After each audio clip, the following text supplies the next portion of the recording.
Hey guys, and welcome to a brand new video here on FPL Now. Today we're going to be going over my new updated FPL Game Week 1 team. So if you're excited for the video, drop a like down below, leave a comment, what are your teams looking like for Game Week 1, subscribe if you're brand new, and let's get into the video.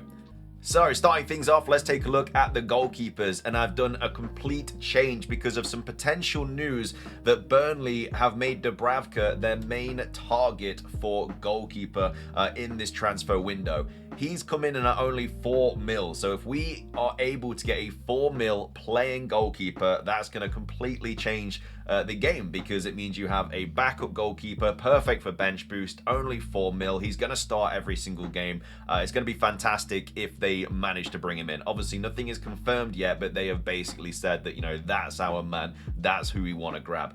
So I've gone Dubravka right now. He's in the team, but of course that will change if they don't end up getting him, but hopefully, you know, they do find a way to make that transfer happen. So Dubravka's in the team at 4 mil, and then my main goalkeeper now has gone up to Sanchez. It doesn't look like Chelsea are going to be making a goalkeeper transfer, and Sanchez actually played very, very well in the Club World Cup final. I know he's got a mistake or two in him, 100%. I think everybody knows that. But if Chelsea are not going to go for a goalkeeper, I think that I guess a cheaper way into that back line, who's going to play every single game. He's not going to make a crazy amount of saves, but it's just a more of a kind of solidified Chelsea defender, really. So to bring him into the team, I think is a decent little option. Obviously, there are cheaper options than Sanchez, such as like Verbruggen and stuff like that, who are only like 4.5 mil. Keller here as well from Brentford, and that might change, but as of right now, I think because I've been able to potentially move one of them to a Dubravka, it has allowed me to upgrade one of them to a Sanchez, who will hopefully get more points over the season as long as he keeps his spot and they don't sign any other Chelsea goalkeepers. So that's kind of why that's happened. So I haven't actually, I guess, used that goalkeeper money for the rest of my team. I've just gone from two 4.5 mil goalkeepers to a 5 mil and a 4 mil goalkeeper, who are both going to hopefully play every single game. But either way, those are the goalkeepers for my Game Week 1 team as of right now. Moving on, let's take a look at the back line. I have Konza, De Kuiper, Virgil van Dijk, Udogie, and Wan-Bissaka as well. I feel like Wan-Bissaka has just been a lock in my team. Every single draft I've made so far, he has not moved. I just think for 4.5 mil, he's an absolute steal. The fixtures are all right. He's going to get a ton of points from these defensive contributions. I just really, really like him as an option from Game Week 1. And Sunderland away is a great fixture as well, so hopefully can pick up some points in that fixture. Udogie is another player that I don't think I've really got rid of too much. It's kind of going between Udogie and Van de Ven. I think I'll go with one of them because they're both 4.5 mil. They're both playing in this Spurs team. They both obviously have Burnley at home, and I think they're both sure starters in that team as well under Thomas Frank. So yeah, Udogie and Wan-Bissaka, or a Spurs defender and Wan-Bissaka, have kind of been locked since Game Week 1. I have, since my first draft for Game Week 1, should I say. I have decided to get rid of Cucurella though, which I'm not massively happy about because I feel like I really, really want him in my team, but bringing in Sanchez has allowed me to then bring in a different 6 mil defender, and I've gone with Virgil van Dijk. The fixtures aren't incredible for Liverpool at the start of the season. They do have some tricky games. They do have Bournemouth at home first, who I think they're absolutely going to smash. Like, Bournemouth have pretty much lost their whole back line if that Zabarnyi deal goes through for PSG. I don't know if it even has gone through yet, but I know they were looking at him for like 75 mil or something like that. Obviously, they've already lost Kerkez. They've lost Huijsen to Real Madrid. They are losing everybody. So Kepa as well, no longer at Bournemouth. He's now gone to Arsenal. So they have pretty much lost everyone. So yeah, it doesn't look too good from a defensive standpoint. So that's why I just think Liverpool are absolutely going to overrun them in the first game week. But yeah, brought in Virgil van Dijk just to enable myself to get in a Liverpool defender. There are other options as well, like Kerkez, stuff like that. But I think with the defensive contributions, I think Virgil van Dijk is just going to be a solid option going forward. I'm a massive fan of this defensive contribution change because it's made centre-backs a little bit better. Whereas before, if they'd kind of conceded that was it, unless they were dominant on corners and a really good team like your Gabriels and your Van Dijks and stuff. But if it's just a random centre-back playing for somebody like Brighton or something, then they probably weren't going to get much. So with these new contributions, I think it is going to change the game quite a bit in a positive way. So I've gone Virgil van Dijk.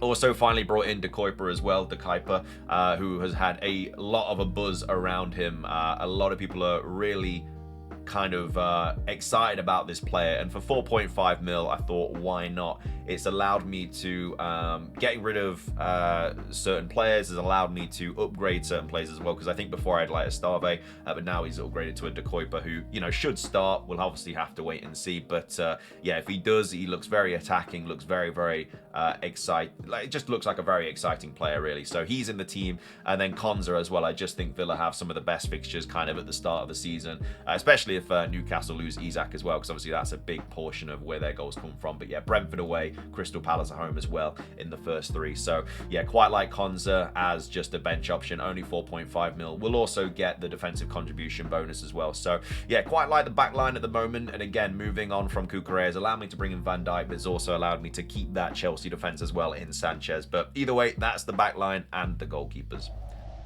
Moving on to the midfield, there has been slight changes. I've gotten rid of Rodgers now and brought in Marlon. Marlon looks like he is going to be first choice in that kind of right mid, right wing spot, which is great because he's only 5.5 mil. He's played a lot of minutes pre-season. He's played very well pre-season as well. As I say, I had Rodgers before, but he's 1.5 mil cheaper. Neither of them are on penalties as well.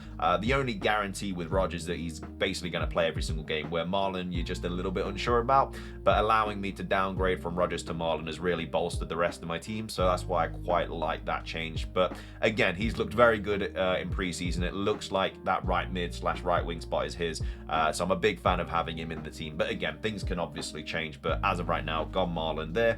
Also kept Cole Palmer as well. Just think that he's gonna be very, very good this season. Was very good in the Club World Cup. Went on that really, really long dry spell last season, but still very excited to have him in my team this season on penalties. In that Chelsea team where it seems they've got 100 players, he is going to be playing every game, so that's why he's definitely in the squad. Also got Mo Salah as well, 14.5 mil, one of the most expensive players in the game this season. On penalties, in a much better Liverpool team now, especially if they bring in somebody like Isak, then, you know, it's going to even be better for him. Isak would obviously lose a lot of the, I guess, attraction to having him in your team because he's going to lose penalties, but I still think he's going to be very good in that Liverpool squad. Obviously, I do have 3 Liverpool players in Virgil van Dijk, Mo Salah and Wirtz. So if Isak does arrive at Liverpool, then we will have to change things up potentially because I will want him in my squad, but he's also a very expensive player. But either way, Mo Salah, also gone Wirtz as well. Yeah, just really liked him pre-season so far. I think he's looked really good. He's scored a goal as well, already scored his first Liverpool goal. But yeah, he just looks so, so good. I think he's going to hit the ground running. I don't think he's going to have this like thing where some players coming from a different league to the Prem sometimes don't do great. I don't think that's going to affect him at all. He is generally just a ridiculous football player. So I'm very excited to have him in the team as well. And I think for 8.5 mil is very, very underpriced as well. I think if he has a good season, which I'm expecting to, he could easily be like 10 mil next season. And I've also gone for Ndiaye as well, or Ndiaye. I can't remember how to pronounce his name, but yeah, over Kudus. I just didn't really like 3 Spurs players in my team. Yeah, Ndiaye, I think he's going to be a very, very good player in that Everton team. Leads away for the first fixture. Very exciting player, only 6.5 mil, but yeah, I think for that price point, him and Kudus are probably the best. But Kudus, I just feel like he's not going to be a sure starter every single game, where I think that Ndiaye is going to be. So either way, that's the midfield that I've gone with for my Game Week 1 team as of right now. Finishing things off as well for my strikers, we have Welbeck, Solanke, and Evan Nilsson as well. So I've actually moved from Strand Larsen to Evan Nilsson. That's the only change in my upfront. I actually have 0.5 mil in the bank as well. This team does have an extra bit of money in the bank because I just don't really know where to put that 0.5. I could upgrade a defender to like a Forest defender, maybe bring in like a Nico Williams or something. But yeah, there's just not really anybody that's kind of like jumping out at me. I could go from Ndiaye